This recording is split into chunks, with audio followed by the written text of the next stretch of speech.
que uno de los temas que más se debate a nivel de la macroeconomía hoy día, y los economistas lo están analizando alrededor del mundo, es cómo reaccionar de la manera más eficiente posible frente a los retos que impone el tipo de choque que hoy día enfrenta la economía mundial, un choque que no es el tipo choque de caída simplemente de la demanda efectiva generalizada y que afecta a todos los sectores por igual en la economía, sino un choque donde se combinan factores de oferta, factores de demanda, motivado en parte por una pandemia que obliga a la adopción de políticas de distanciamiento social y de cierre de sectores, y que en consecuencia uno nota y se ve claramente en las cuentas nacionales que el golpe no es el mismo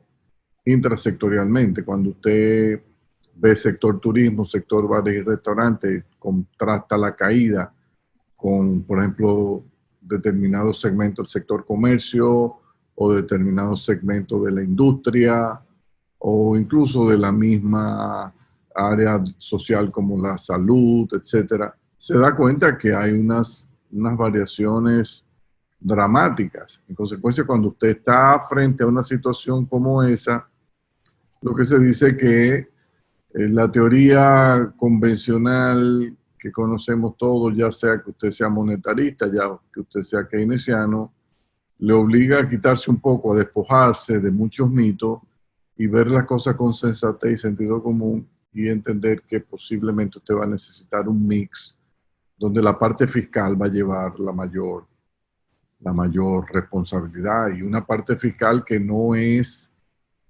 comúnmente entendida con la simple eh, actividad de mayores inversiones en obras públicas, sino también de política dirigida a sostener el ingreso de las unidades pertenecientes a diferentes sectores para usted tratar de mantener intacta la corriente de pago dentro de la economía. Si usted deja, por ejemplo, que el sector turismo le colapse totalmente, ese sector tiene deudas. Si ese sector tiene deudas y colapsa totalmente y no hay ningún tipo de asistencia, ese sector no puede servir sus deudas más allá de lo que sean sus disponibilidades de liquidez. Una vez agotada esa disponibilidad de liquidez, ese sector entra en default. Pero si ese sector entra en default, eso va a repercutir en otros sectores de la economía. Y cuando usted viene a ver, se le va armando una bola de nieve de incumplimientos que le hace colapsar todo el sistema económico. Y por eso se habla de la necesidad de tener un enfoque bien dirigido, bien identificado de cómo intervenir. Porque sin lugar a duda, aquí en el fondo lo que estamos discutiendo, y no hay que darle mucha vuelta, es que el sector privado se va a endeudar con el Estado. O sea, el Estado tiene que darnos apoyo en esta coyuntura y eventualmente le vamos a pagar al Estado de alguna manera. El Estado no va a cobrar. ¿Cómo no va a cobrar el Estado? En un futuro, más adelante, con una reforma tributaria. O sea, eso es lo que en realidad estamos discutiendo. En consecuencia, los temas de que espérate, que no vamos a hacer más insostenible la deuda pública, sí, la vamos a hacer más insostenible transitoriamente, porque en realidad no hay cosa más insostenible que una pandemia que te empiece a diezmar la población de un país. O sea, si hay algo que tiene prioridad es acabar con la pandemia, o sea, enfrentarla exitosamente, no importa que eso te cree un problema en materia de los pasivos que tú vas a asumir en materia económica para enfrentar. Entonces, ¿qué uno ha notado en República Dominicana? Primero, la disponibilidad de recursos no es suficiente. Eso ha llevado al Estado a ser bastante agresivo en materia de endeudamiento. Lo que vamos a tener que levantar de dinero en esta etapa, en este tramo final, en este último cuatrimestre del año, septiembre, octubre, noviembre, diciembre, es prácticamente mucho más que lo que levantamos en los primeros 8 meses del año. O sea, es un esfuerzo de movilización de ahorro, no nuestro, movilización de ahorro externo, fundamentalmente, que vamos a tocarle las puertas y decirle, préstame dinero que necesito y voy a buscar algo aquí en Dominicana, pero el grueso lo necesito levantar fuera. Uno se imagina que el gobierno dominicano irá la semana próxima al mercado de capital y va a levantar unos 3.000 millones de dólares. Ese presupuesto, sin embargo, que uno ha visto, y es una salvedad que uno quiere hacer, yo no le veo mucho de un componente fuerte más allá de las transferencias fiscales para tratar de reanimar la economía y evitar que la caída sea mayor que el menos 4% que está estimando el gobierno. Fíjense que el gobierno estima menos 4% sobre la base de una caída nominal de 1.6%. A eso habría que hacerle un ajuste adicional para convertirlo en real, que es el ajuste correspondiente a qué ha pasado con la variación de lo que se conoce como el deflactor implícito del PIB, que es una especie del índice de precio al consumidor de los sectores económicos de nuestra economía debidamente ponderados. Yo me atrevería a decir que eso va a estar en la vecindad de 3.5 a 4%, en base a lo que estamos viendo, porque eso está bastante relacionado al componente de la tasa de inflación. O sea, se mueven más o menos en la misma dirección, no son generalmente del mismo nivel. Hay algunos años que uno supera al otro, pero como viene la curva, uno pensaría que el deflactor implícito este año va a quedar ligeramente por debajo de la tasa de inflación promedio de los 12 meses. Pero en consecuencia vamos a estar entre 3.5 y 4. ¿Eso qué quiere decir? Que la caída, si se mantiene el 1.6 nominal, la caída va a ser probablemente no de menos 4%, sino entre menos 5 y menos 5.5, y mucho más si la caída nos sorprende y no es 1.6, sino es 2 o 3%. Le voy a dar un dato, o sea, a julio, acumuladas las ventas nominales de todos los sectores de la economía, según registra la DGI, eran en términos nominales enero-julio del 2019 contra enero-julio del 2020, la baja es de 11.2%. O sea, para que eso, que replica bastante bien el comportamiento del PIB nominal, para que eso se me mueva a una caída de un 2, un 3%, que es lo que necesitaríamos, o 1.6, hay que moverse rápido y no luce en el panorama que hay unas perspectivas claras de que eso se va a dar, aunque hay algunos sectores que han comenzado ya a reanimarse. ¿Qué es lo que esto quiere decir? Que quizás las autoridades, por no comprometer demasiado la parte fiscal, lo cual uno lo entiende y es comprensible, van a estar en disposición de asumir una caída del PIB mucho mayor, del menos 4% real. Y eso después que en un momento dijimos que iba a ser 0, después menos 2.5, ahora menos 4% del PIB real, después vamos a tener una caída quizá de menos 6 o de menos 7. Creo que el propio presidente Luis Abinader en una reunión con periodistas dijo que ellos tenían un escenario de quizás un menos 7%. Estas son caídas que pueden asustar a los mercados y nos pueden crear problemas para el año 2021. Entonces, aquí hay que pensar, o sea, ¿qué está en la agenda del gobierno dificultando, haciendo más difícil el inicio de acciones en el ámbito fiscal, más allá de la transferencia fiscal, que está muy bien? Un momento se habló que se iban a subir hasta 10,000 pesos, uno se imagina que eso vamos a tener que esperar un tiempo para poderlo hacer, pero eso no hay duda de que elevarlas implicaría meterle más aceite a la economía y a dinamizarla más.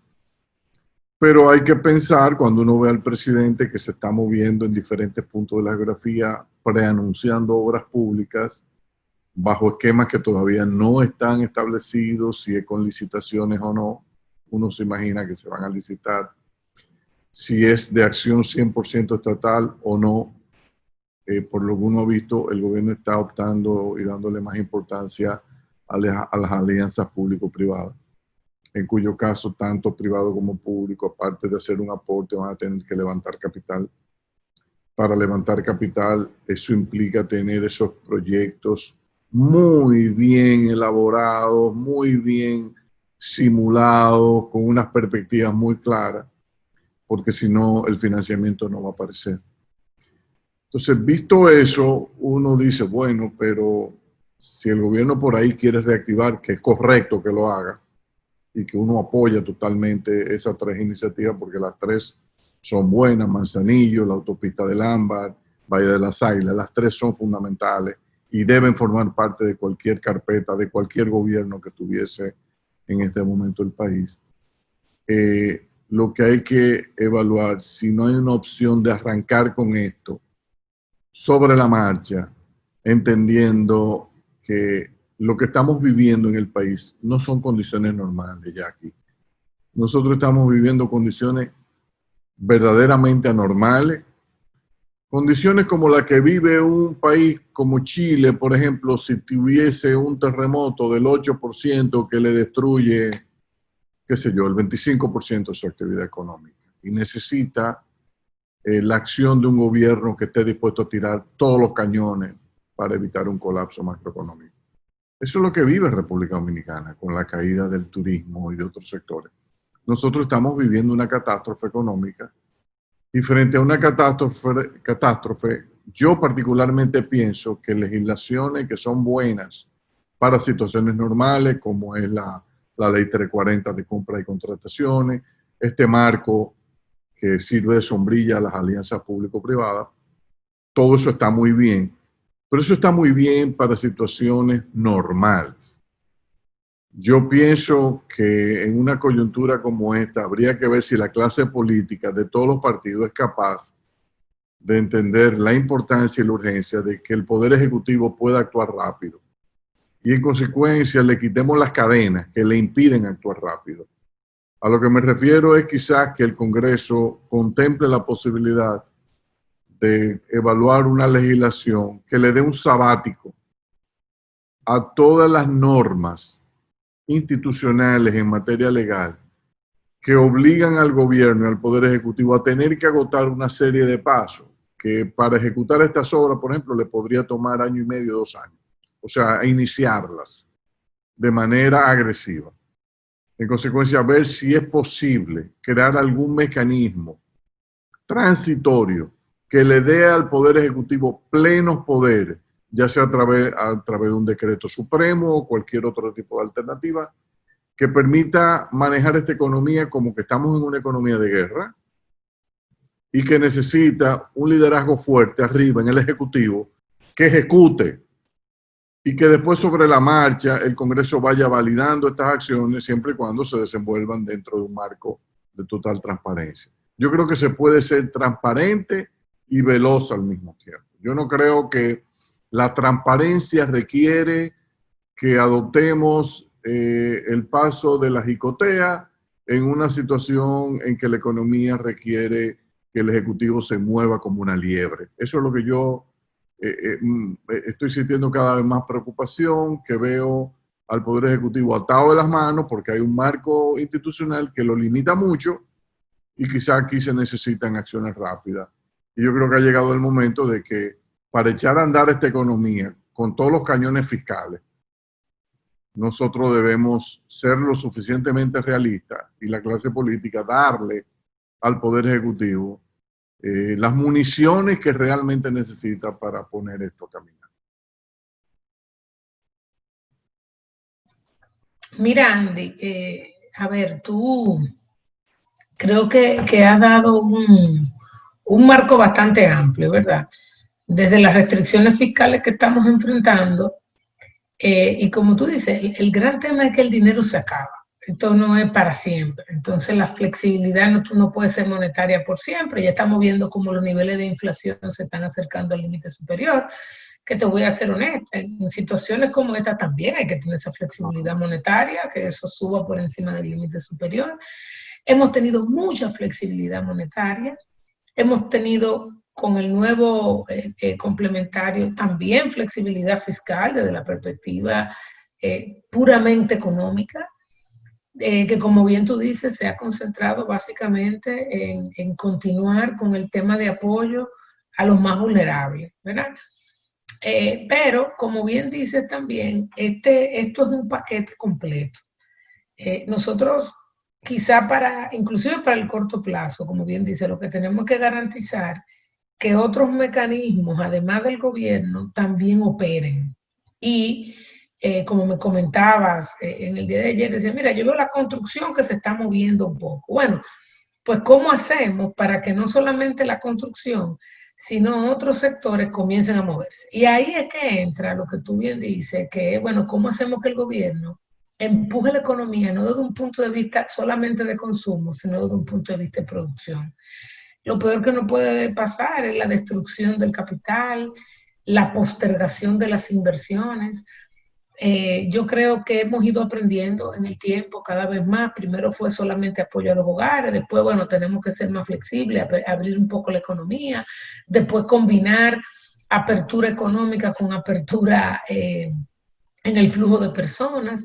Y ahora, Andy, estamos en esta etapa que es irnos al marco normativo. Mira, Andy, algo interesantísimo que uno quizás, los marcos que existen hoy en día, Andy, increíblemente, algunos de ellos, o varios de ellos, sí toman en cuenta situaciones excepcionales.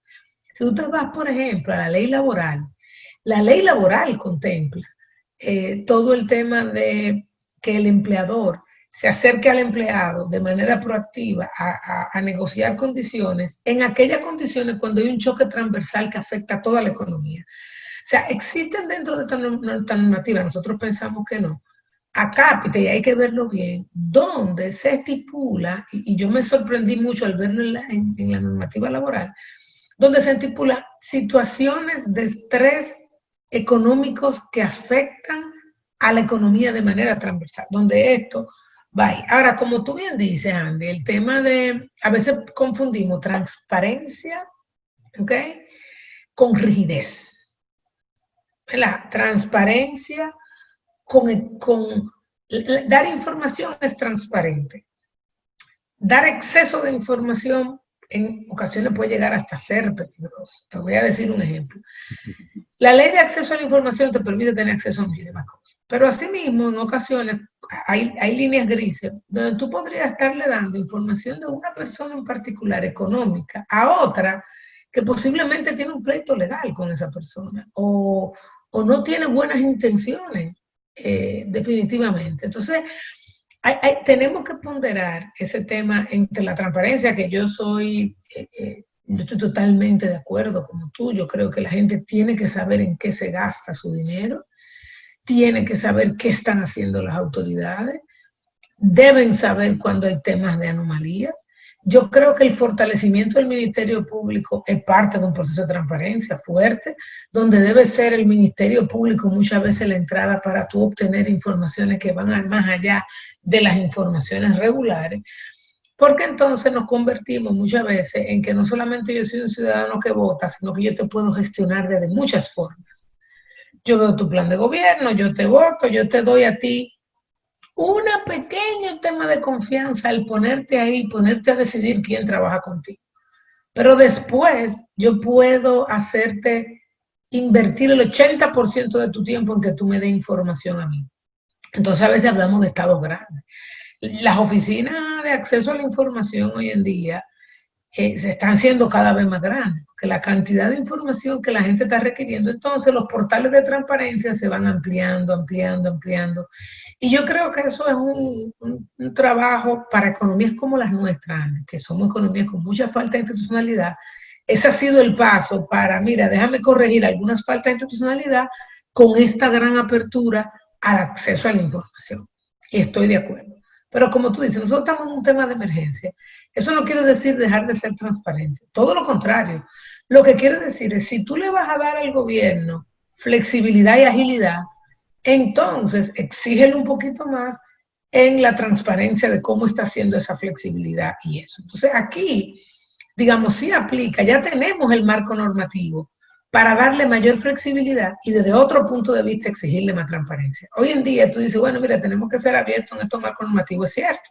Quizás tenemos que ver cómo el gobierno tiene esta flexibilidad, porque estamos en una carrera, Andy, con otros gobiernos, con otras economías. Mira, estamos compitiendo por inversión, que es cada vez más escasa en el mundo entero, entonces estamos compitiendo por inversión.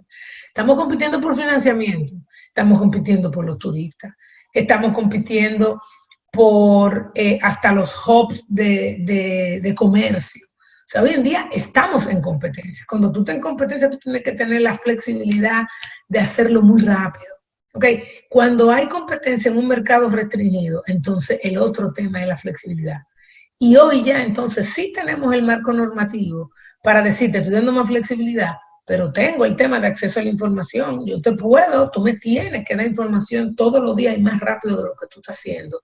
Y ahí entonces ese marco normativo, que muchas veces puede ser tedioso y difícil, y utilizarse para otras cosas que no necesariamente es transparencia, ¿verdad? Sino tratar de obtener muchas veces beneficios utilizando este tema del acceso.